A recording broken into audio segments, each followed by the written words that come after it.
La politique avec Arnaud Benedetti. Bonjour Arnaud. Bonjour à vous Steve. Et merci de nous rejoindre en direct dans le Grand Journal. Vous êtes professeur associé à l'Université Paris-Sorbonne et rédacteur en chef de la revue politique et parlementaire. Emmanuel Macron s'exprimera donc devant les Français ce soir à 20h dans une allocution annoncée ce matin sur le réseau social X.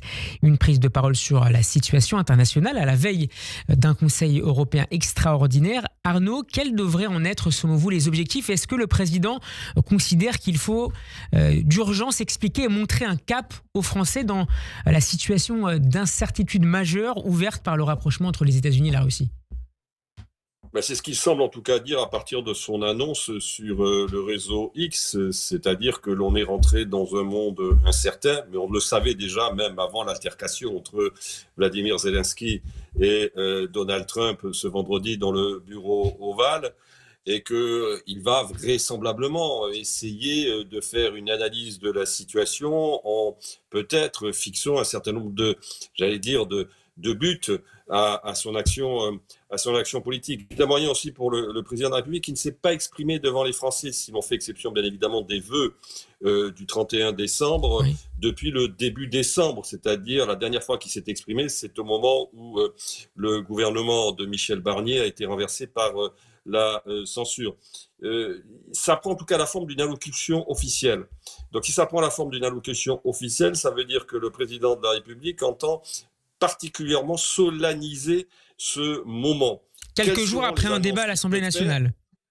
Oui, après le débat à l'Assemblée nationale, débat pour information d'ailleurs à l'Assemblée nationale, et surtout après la réunion de Londres ce dimanche avec les partenaires européens, le Canada et le Royaume-Uni. La vérité, c'est qu'il y a deux aspects. Il y a l'aspect où, en effet, Emmanuel Macron veut montrer que, d'une certaine manière, il entend, et la France avec, rester en première ligne dans la défense de l'Ukraine face à l'agression russe. Il entend être, d'une certaine manière, non pas exercer tant un leadership qu'une capacité d'entraînement, vraisemblablement, des autres partenaires européens. C'est un moyen aussi pour lui, d'une certaine manière, de représidentialiser sa fonction dans un contexte politique national que l'on connaît. Deuxième aspect, c'est finalement, et c'est la question essentielle, quelles sont les marges de manœuvre, de toute façon, d'Emmanuel Macron, quelles sont les marges de manœuvre des Européens dans une situation politique aujourd'hui qui est particulièrement contraignante pour l'Ukraine et qui est particulièrement contraignante pour les Européens. En fait, tout se passe aujourd'hui, juste un point, tout se passe aujourd'hui comme si l'Europe se retrouvait dans un monde qui est un monde pré-wilsonien. Vous savez, ce président américain, Wilson, en 1917, qui avait envoyé les troupes des États-Unis sur le front européen. C'est-à-dire qu'en fait, les Européens se retrouvent face à une situation qu'ils ont connue pendant des siècles et des siècles, seuls face à leur propre guerre. Ça, c'est une nouveauté. Emmanuel Macron évoque dans ce message matinal, je le cite, une grande incertitude où le monde est confronté à ses plus grands défis. Ces plus grands défis, Arnaud, c'est le péril d'une possible guerre plus large en Europe, c'est ce qu'il a en tête ? C'est le discours des Européens, en tout cas de la plupart des dirigeants européens, avec des nuances quand même, il faut le dire aussi. Mais en tout cas, c'est le discours qui prédomine au niveau des dirigeants français, tant d'ailleurs de celui du président de la République que celui de François Bayrou à l'Assemblée nationale lors du débat que vous avez évoqué ce lundi. Est-ce que cette perception-là, ou ce narratif, diront certains, est partagé par la majorité de nos compatriotes? Difficile de le dire à ce stade. Ce qui est sûr, c'est que ce qui apparaît aujourd'hui quand même frappant, c'est que les Européens se retrouvent, et les Français avec, dans une situation qu'ils n'avaient pas voulu imaginer et qui pourtant, je veux dire, était inscrite, qu'on le veuille ou non, dans le résultat de l'élection américaine. Parce que la vérité, c'est que Donald Trump et les républicains, en tout cas les plus proches qui l'entouraient, n'ont jamais caché leur volonté de sortir de ce conflit russo-ukrainien, sauf notamment le vice-président J.D. Vance. Tout à fait. Et il y a eu une sorte d'auto-aveuglement des Européens et aussi des dirigeants français, considérant que de toute façon, l'élection de Donald Trump étant par nature impossible à leurs yeux, on ne se retrouverait pas dans cette situation. Or, aujourd'hui, on se retrouve dans une situation qui mécaniquement était inscrite, alors qu'on le regrette ou pas, c'est pas la question, c'est factuel, était inscrite dans le résultat des élections du mois de novembre dernier. Arnaud, est-ce que cette nouvelle configuration géopolitique peut servir le discours très européen incarné par Emmanuel Macron depuis ses débuts en politique finalement? Oui et non. Oui, parce qu'en effet, vous savez, en général, ce qu'on dit d'une crise qui est parfois une crise mortelle peut sortir une opportunité. C'est la fameuse phrase, vous savez, du poète allemand Hölderlin, là où croit le péril, croit aussi ce qui sauve.